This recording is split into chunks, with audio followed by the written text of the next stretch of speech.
Sorry, I was just catching up on my text messages. I had a message from my brother, a message from my wife, and a message from a member at church.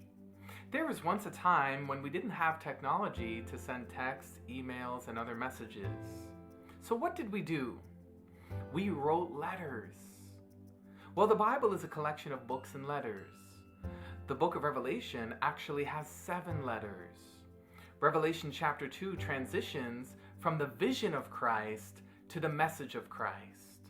It marks the beginning of 7 letters to 7 churches. They are not random letters. They are letters written with a purpose. Each message has a common 6-fold format with only minor differences. First, there's the address. Second, the description of Jesus. Third, the appraisal of the church.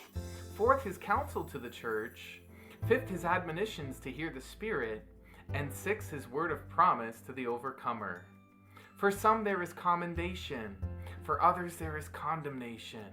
And for others still, there is both commendation and condemnation. These 7 letters have various levels of meaning. First, the letters were addressed to 7 literal churches in the Roman province of Asia. These were 7 real churches facing real issues and receiving real counsel from Christ. Then the 7 messages also provide a prophetic outline of history in the Christian church. They outline 7 historic periods of the Christian church from the time of Revelation until the time of the end. But then there is also the practical application. These messages were intended for all churches and all Christians throughout all of history.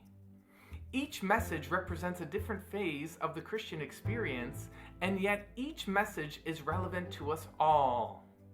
That's why over and over in Revelation, we find in the 7 messages the words, "He who has an ear, let him hear what the Spirit says to the churches."